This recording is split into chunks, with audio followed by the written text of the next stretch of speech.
Hai Nakama Squad, kembali lagi bersama Nakama Aquatics. Pulau Kalimantan merupakan pulau terbesar di wilayah Indonesia setelah Papua Nugini.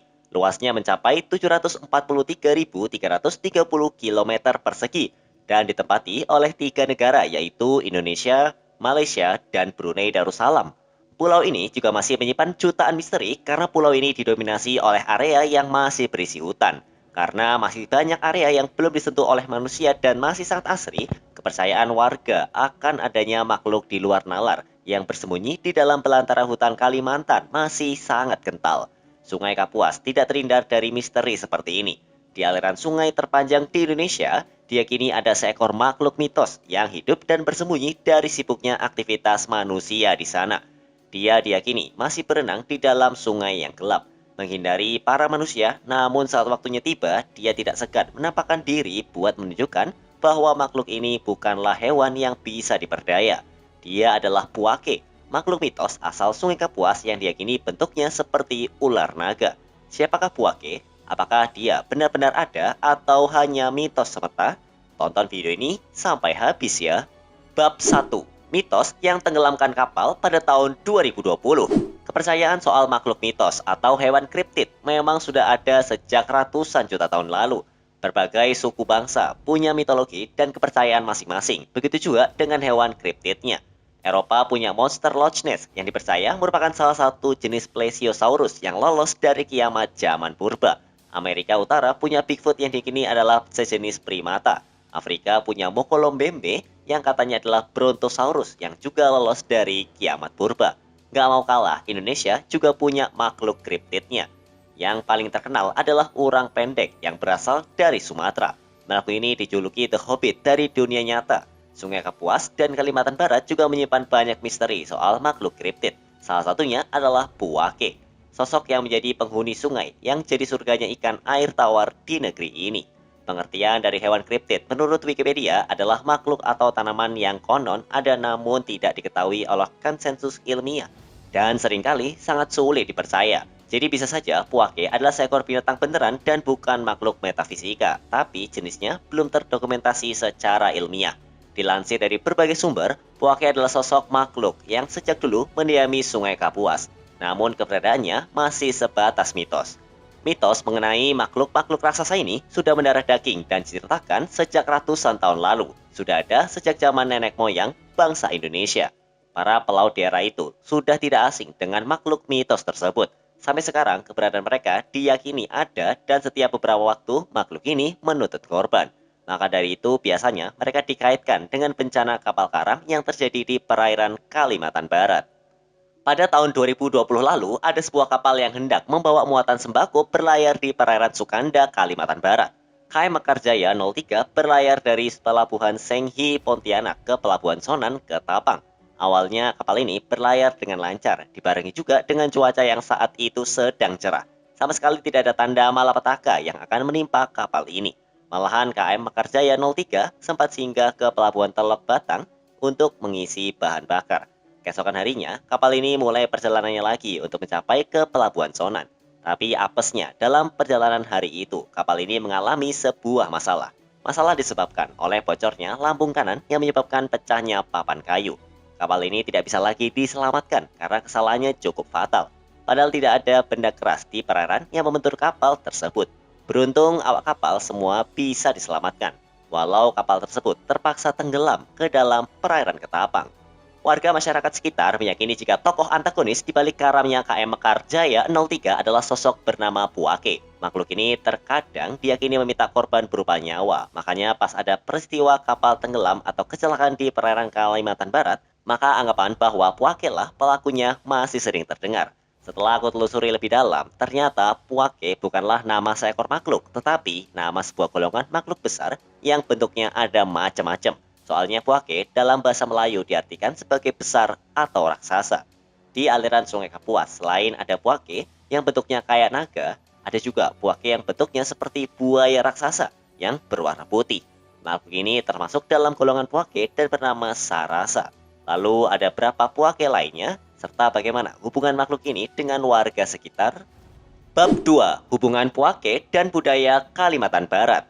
Setiap tahunnya, warga di aliran Sungai Kapuas merayakan banyak acara adat. Salah satunya adalah adat buang-buang.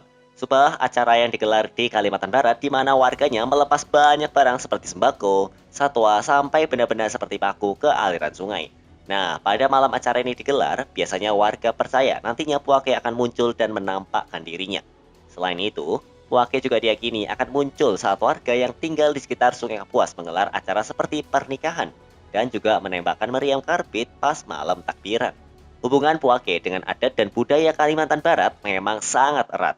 Keberadaan mereka seringkali dijadikan sebuah senjata untuk memperikali para anak-anak agar tidak terlalu sering main di aliran Sungai Kapuas yang bisa mendatangkan bahaya karena sungai ini sangat besar dan punya banyak binatang buas yang siap menyerang jika ada anak yang lengah.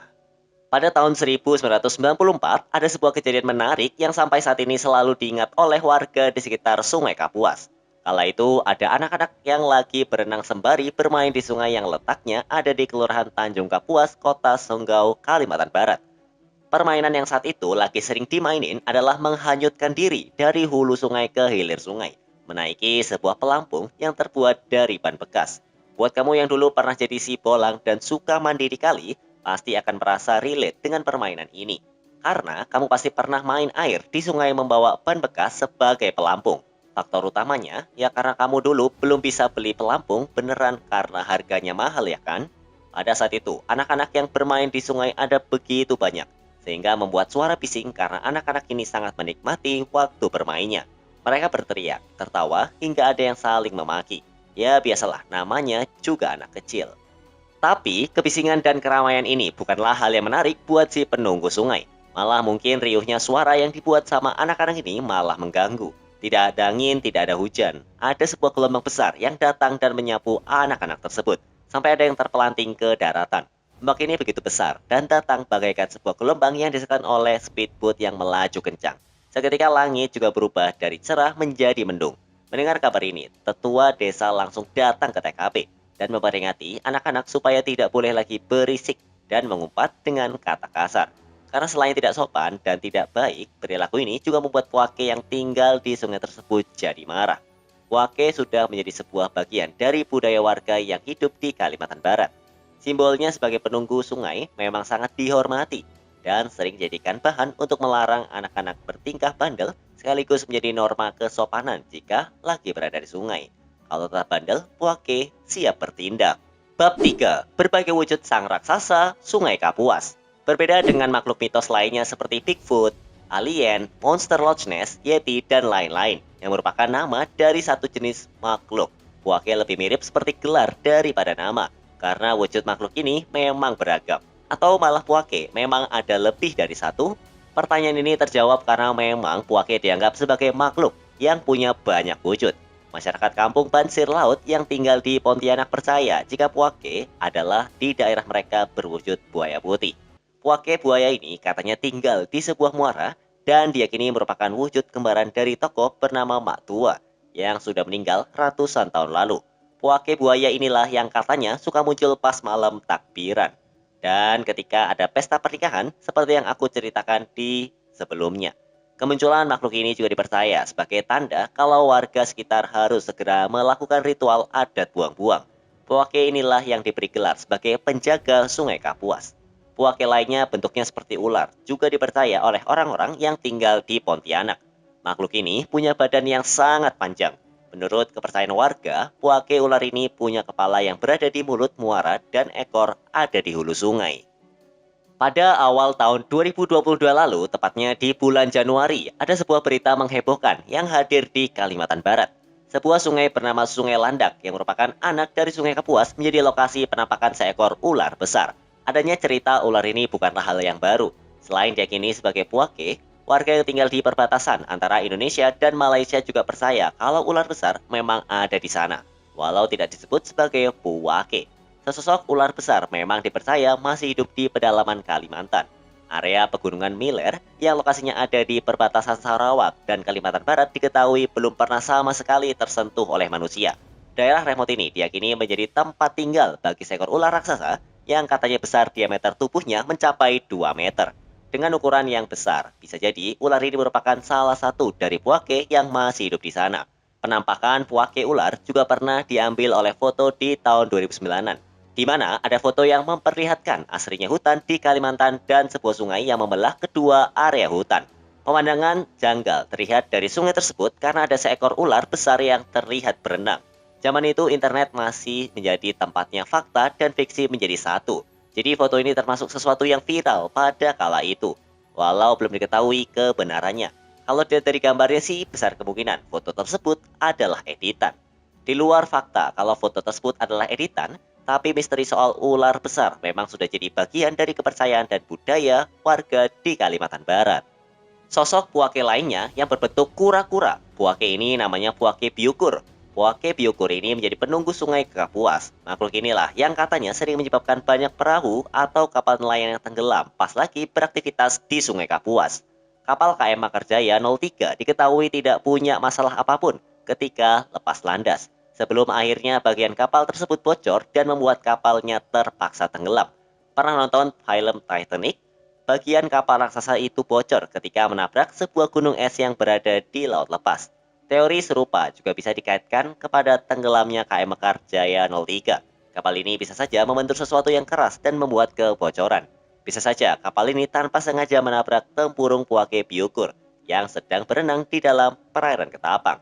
Kejadian kapal yang tenggelam selalu dikaitkan oleh keberadaan para puake, entah yang berwujud apa yang jadi tersangkanya. Puake terakhir adalah puake tapa, yang kalau dilihat dari namanya sih udah pasti berbentuk ikan tapa. Legenda ikan tapa raksasa di Kalimantan memang sangatlah banyak. Puake tapa dulu pernah meneror warga di kota Sandai. Puake berbentuk ikan tapa raksasa ini menjadi penghuni perairan Ketapang dan katanya doyan makanin ternaknya para warga. Malah ada anggapan bahwa ikan tapa raksasa ini juga tidak ragu buat memangsa manusia lagi beraktivitas di sungai. Kota Sandai ini menurut cerita rakyat berasal dari tubuh si ikan ketapa raksasa yang mati karena diserang sama para warga yang bergotong royong buat melakukan ikan ini. Para warga yang sudah tidak bisa menahan amarah karena merasa ditindas oleh teror si tapah raksasa menyusun sebuah siasat buat mengalahkan ikan ini. Mereka bersama para tetua adat mengumpulkan berbagai hewan ternak guna mancing ikan raksasa ini buat menampakkan dirinya. Hewan ternak ini dimasukkan ke dalam sebuah perahu juga udah diisi oleh benda-benda tajam seperti senjata, beling, dan paku. Strategi mereka adalah memancing si tapah raksasa untuk memakan perahu yang berisi hewan ternak dan ranjau tersebut. Sehingga benda tajam itu akan tertelan dan membunuh si tapah dari dalam. Perahu tersebut dihanyutkan ke sungai oleh para warga yang bersembunyi di pinggiran. Mereka tetap menjaga diri dan tidak mengeluarkan suara, agar keberadaannya tidak diketahui oleh si tapah. Perahu berisi umpan dan ranjau ini mulai menarik perhatian si raksasa sungai. Dia pun mengejar dan langsung memakan perahu tersebut. Saking besar ukuran tubuhnya, dalam sekali membuka mulut, ikan tapah tersebut berhasil memakan seluruh isi perahu. Si tapah tidak menyadari selain ada hewan ternak, juga ada berbagai ranjau yang ditempatkan para warga. Karena kekenyangan dan kesakitan, lama-lama ikan tapah tersebut menyerah dan akhirnya mati. Jasadnya yang besar terdampar di tepian sungai. Jasad inilah yang diyakini akhirnya berubah menjadi sebuah daratan baru yang kini bernama Kota Sandai. Bab 4. Kesimpulan.